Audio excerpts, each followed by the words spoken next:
All right, Pakistan High Commissioner Abdul Basit is speaking at the moment. Let's listen in. अबे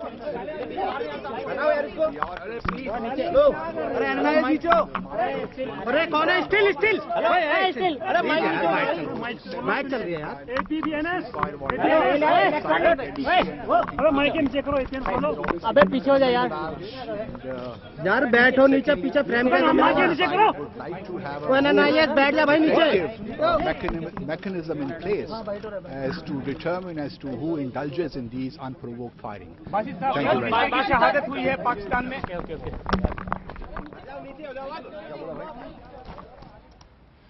All right, that was the Pakistan High Commissioner Abdul Basit. He was summoned by South Block this evening at 4 o'clock for a lodging of a protest, and a strong one at that, from Indian side over the continuous ceasefire violations of the border, resulting in civilian deaths as well.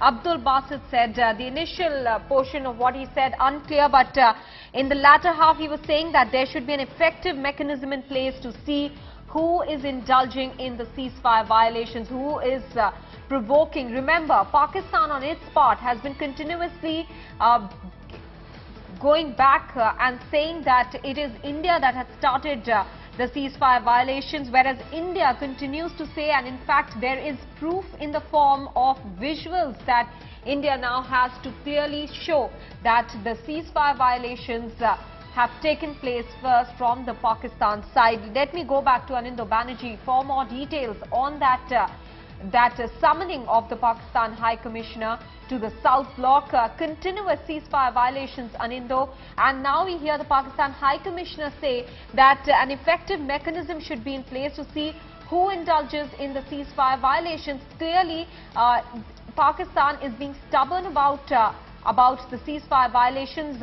whereas India does have evidence to show that Pakistan has been indulging in it unilaterally.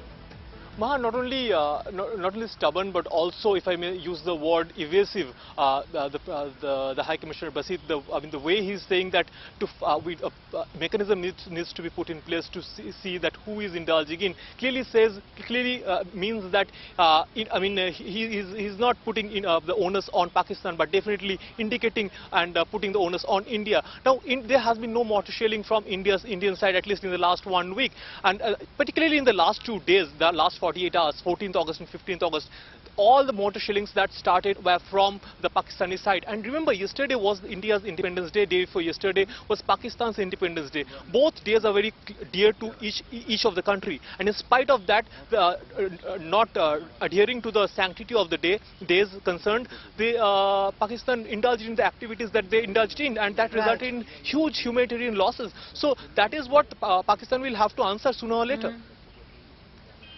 Clearly, Pakistan will have to do some answering, and especially just a week ahead of the NSA level talks, this alarming situation developing on the border. Let's listen in once again to what the Pakistani High Commissioner had to say after he was summoned by South Block. Conveyed to the acting foreign secretary that we are concerned about ceasefire violations, and in the months of July and August there have been close to 70 ceasefire violations from this side of the LOC and the working boundary. And we are obviously very concerned about it, and secondly, our side would like to have a more effective mechanism in place as to determine as to who indulges in these unprovoked firing. Thank you very much. शहादत हुई है पाकिस्तान में.